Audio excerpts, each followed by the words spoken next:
de ustedes sin necesidad de andar como esclavos. ¿Capichi?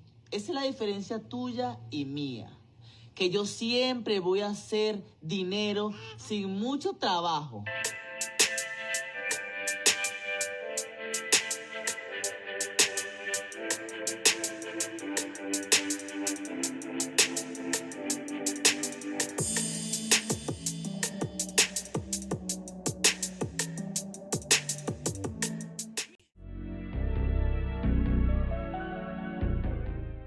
Welcome to Male Reality Lessons, where topics are reviewed and discussed as iron sharpens iron.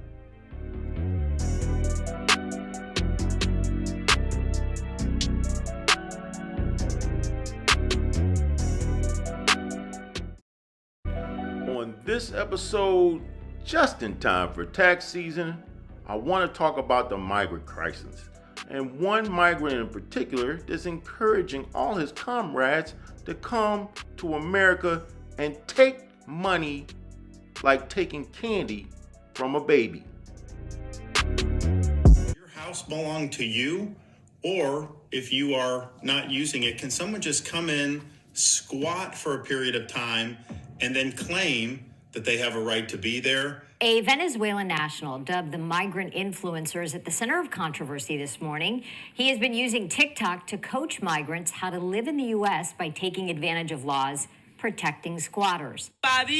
Una casa en United States. In his most recent controversial TikTok video, Moreno is telling his followers to avoid living on the streets in the United States. They can, quote, invade empty homes and live there, saying under U.S. law, if a house is uninhabited, it can be seized, referring to squatting rights in our country. That video garnered almost 4 million views. This so-called squatter scam is something that's happening around the country. There's even videos telling people how to go in and take over an empty house. That was never how the law was supposed to work. And in Florida, we are going to take action today to end this scam and to protect the private property rights of our homeowners.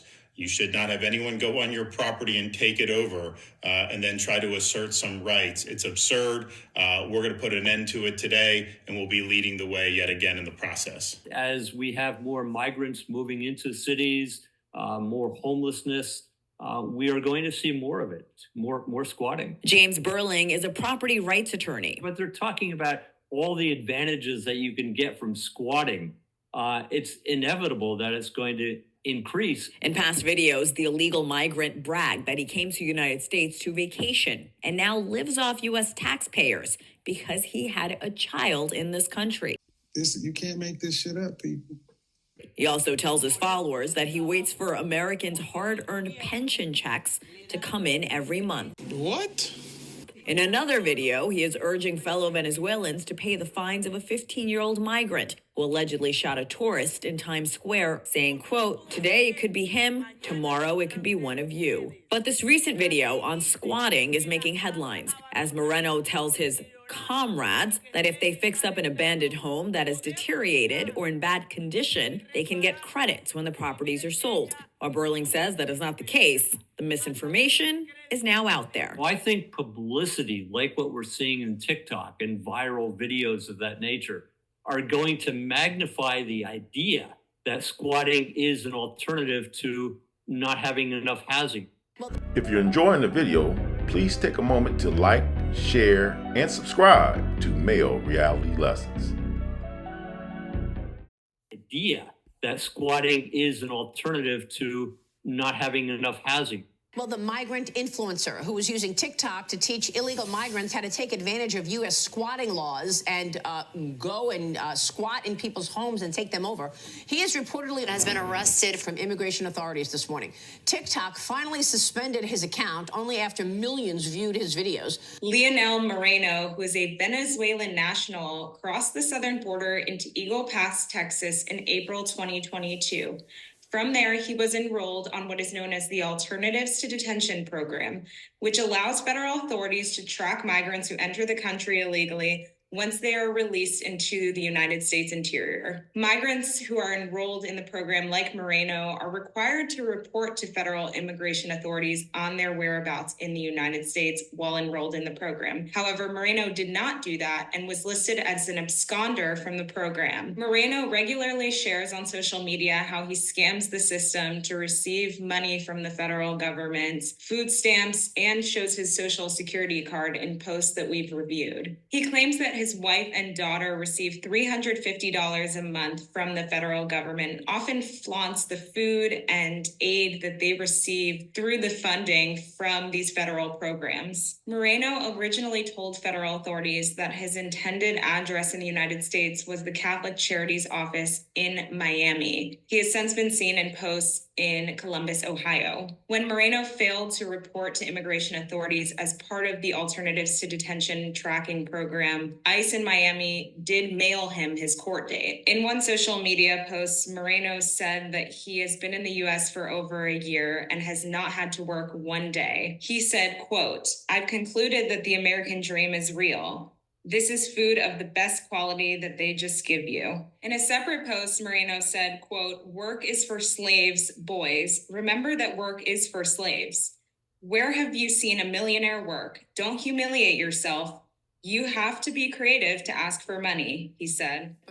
And this is not just a Florida problem, it's America problem. Case in point, alarm clock, but gunfire that made folks in a local neighborhood jump out of bed this morning. Gunfire immediately followed by the sound of sirens as police raced to the scene in southwest Oklahoma City. News 4's Bria Berry has the new information. The owner of this home behind me had to deal with a squatter situation this morning, which caused quite a commotion in the southwest Oklahoma City neighborhood. Gunfire erupting in this area near 42nd and St. Clair is not surprising to people who live nearby. There's nothing new for us. But when neighbors saw their street flooded with police cars and crime scene tape, they knew something was wrong. Early Thursday morning, a man got a call saying someone was inside his property, located here on the corner. He shows up at the house, and there was apparently a group of homeless or transients squatting up in the house. That's when police say one of the transients was armed with what appeared to be a pistol. Turns out it was a BB gun. The property owner telling police the transient pointed it at him. The homeowner also was armed with a gun and shot and injured the other person. Neighbors fed up with the crime in this area. Nobody told you to walk in my house. Nobody told you to break in my house. So you deserve what you deserve. Simple as that. here are my thoughts regarding fighting against squatters. First, know your state laws. Second, establish a neighborhood watch. Third, be sure to post no trespassing signs. Fourth, install cameras 360. I know that sounds extreme, but it's well worth the investment. And lastly, be sure to install a non-drillable lock on all your doors of your home. But I want to hear from you in the comment section. How do you feel about the current squatter crisis? Are you concerned? And do you have any recommendations to thwart the invasion of home squatters? As always, I want to thank you for watching. Please subscribe to Male Reality Lessons and have a good day.